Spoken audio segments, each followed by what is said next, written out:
Oi, pessoal. Estamos aqui para mais um vídeo no canal Mediunidade Online. Não esqueça de se inscrever, porque assim você nos ajuda a divulgar os conteúdos, né, que são sobre mediunidade, sobre vida, reflexões a respeito do viver. E isso, acredito, colabora para a ampliação da percepção, para o desenvolvimento, o desabrochar de mais tranquilidade e mais confiança em muita gente que esteja precisando. Né? Então, inscreva-se, assine o sininho de notificação e não esqueça de também, depois de assistir o vídeo, de clicar se gostou ou não gostou. Ok?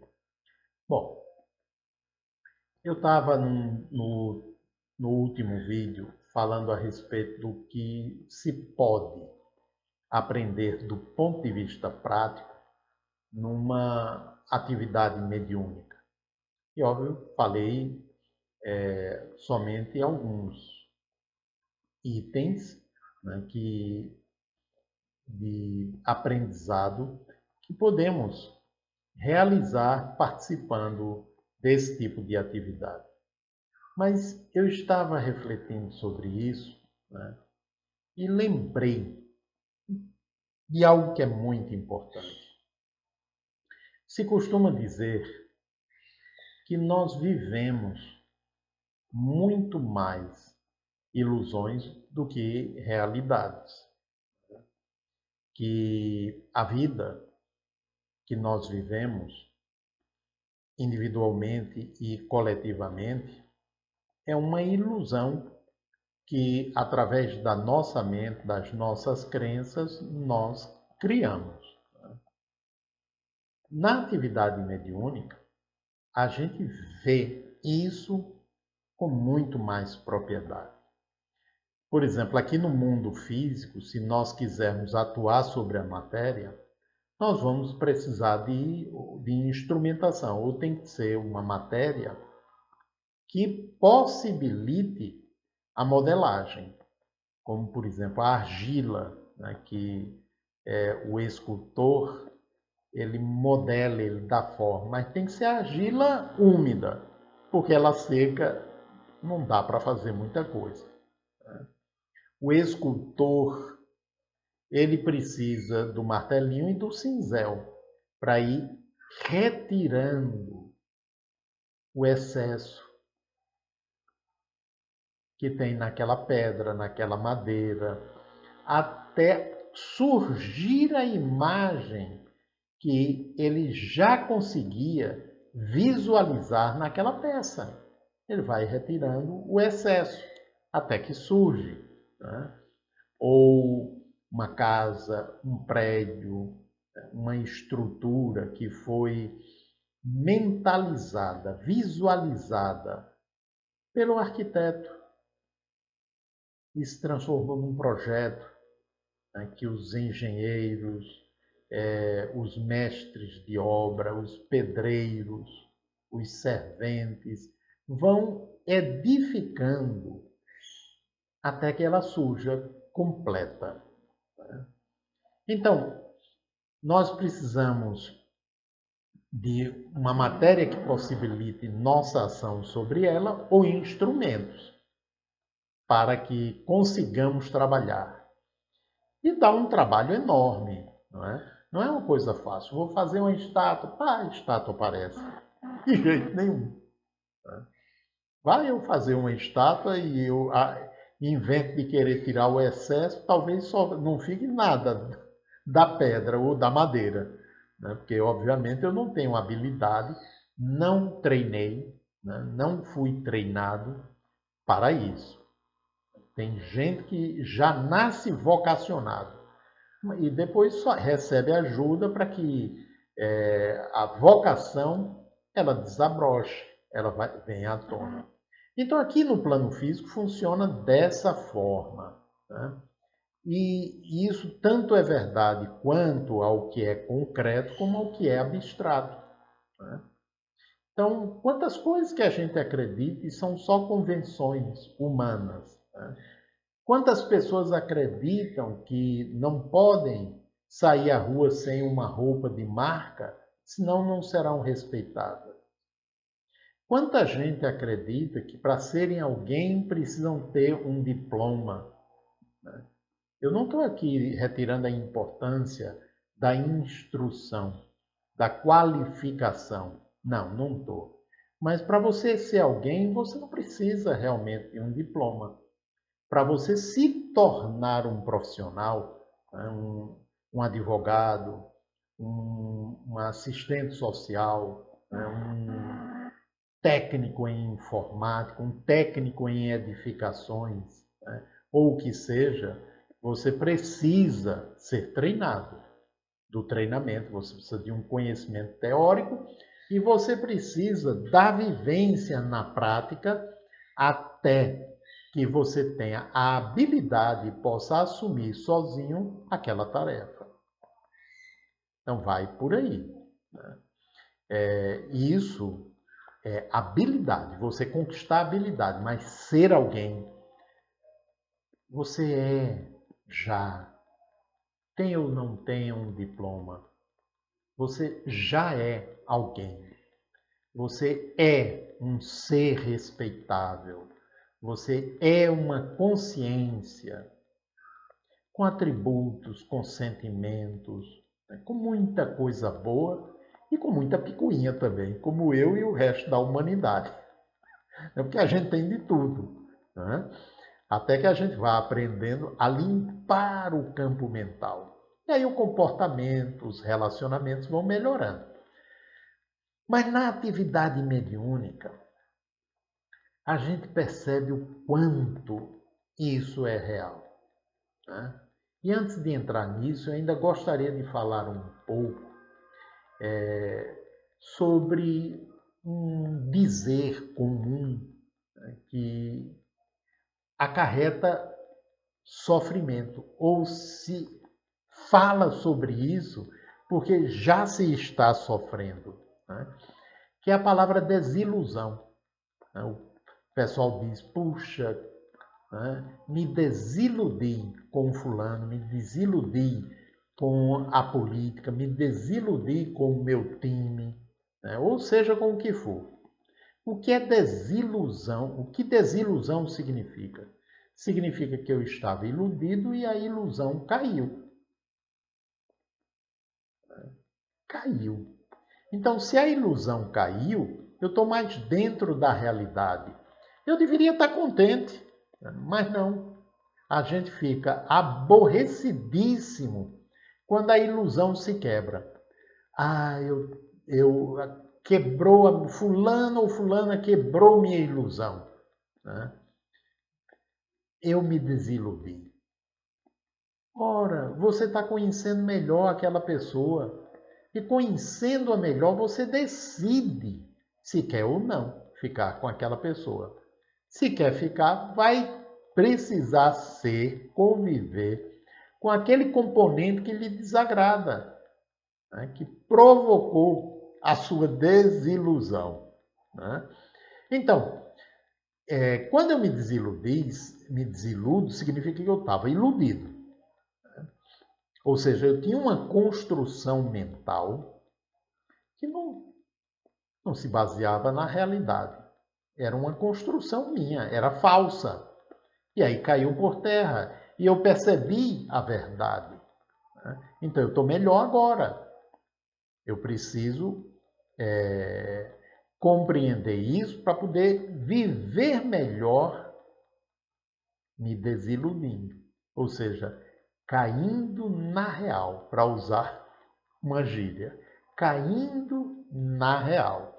Então, na mediúnica, voltando, a gente vê isso de uma forma mais intensa, né? Porque, por exemplo, a gente recebe espíritos que ainda se acreditam no leito hospitalar. e aborrecidíssimos porque os familiares não os visitam mais. E aí, quando a gente vai conversando, a gente se dá conta que aquele ser, às vezes, está ali daquele jeito há décadas. Óbvio que no mundo espiritual o tempo não é igual ao nosso, né? Décadas não significam quase nada. Nós é que percebemos o tempo através da cronologia do relógio, que tem muito a ver com o Sol, a Terra girando em torno do Sol, né? Ou seja, as formas como a gente marca o tempo. Mas no mundo espiritual não é assim. Então esses espíritos às vezes estão há décadas naquela ilusão. Lembro de um que ele dizia que não podia demorar muito porque tinha um trabalho para entregar e que o chefe estava esperando por ele para entregar aquele trabalho. E depois ficou claro que ele tinha falecido, atropelado, quando ele ia entregar um trabalho, né, que ele que ele tinha recebido como tarefa na empresa onde ele estava empregado. E ele continuou com aquilo. É como se o tempo tivesse congelado e ele estava naquela ilusão. Eu preciso, eu não tenho tempo, eu tenho que ir entregar o trabalho.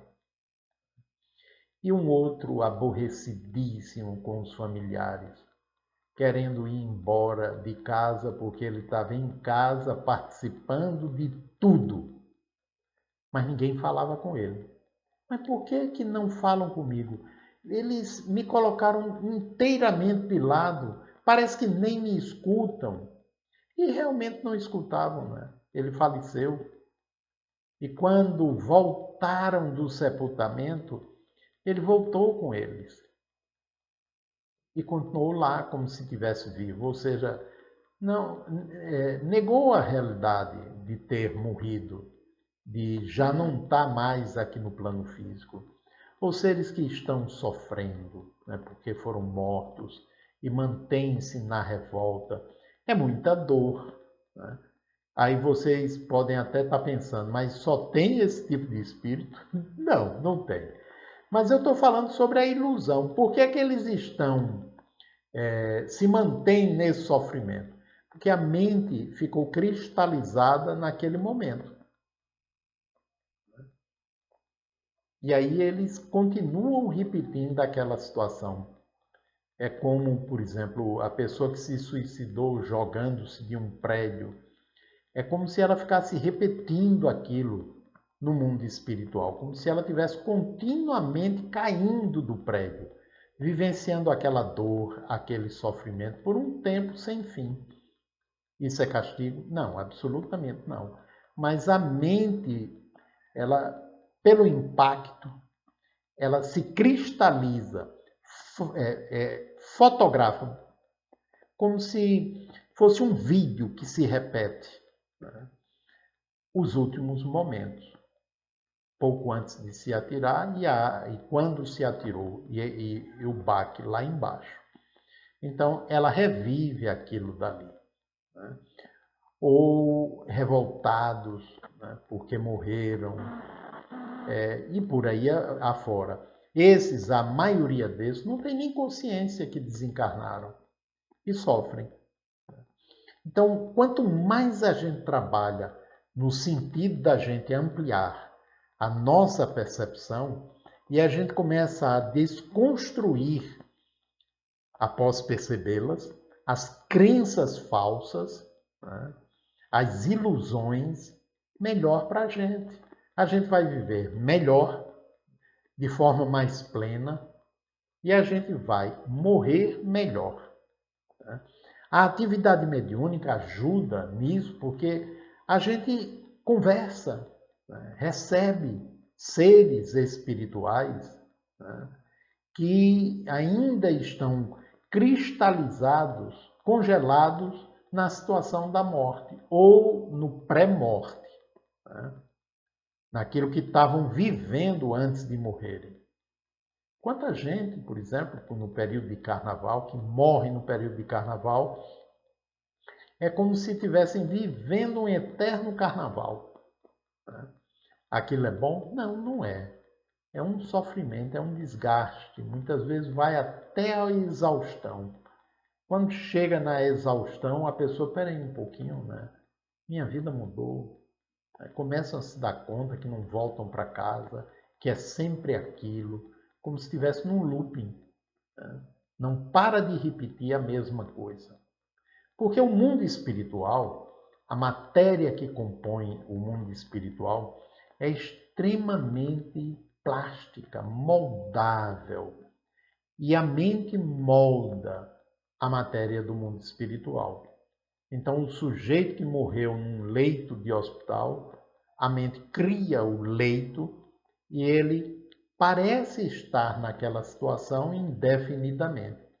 Assim como aquele que se matou jogando-se de um prédio, a mente cria a situação do prédio, né? Da queda, e aquilo se repete, né? Porque ficou congelado na mente. É como o indivíduo chamado neurótico de guerra. A mente fica repetindo aquelas situações. Ou a pessoa que sofreu um trauma, a mente fica repetindo aquela situação. Não é difícil de se compreender isso, né? Porque todos nós vivemos algum tipo de situação dessa ordem. E para a gente sair é através da ajuda, da compreensão de outros que vão nos auxiliando para que a gente consiga perceber e consiga sair disso. Então, participar, conhecer sobre mediunidade ajuda bastante, muito. Desde que você não participe com a intenção de conseguir coisas para você. Não, aí você só tem a perder, né? Porque não é por aí. De conseguir coisas, de conseguir proteção, né? De obter curas, não é por aí. Os espíritos não estão aí para nos curar, né? No sentido físico da palavra, mas para nos auxiliar, para que nos curemos de nossas ilusões e possamos viver de forma mais plena, abraçados com a realidade. Um grande abraço, gente. Tudo de bom para cada um de vocês.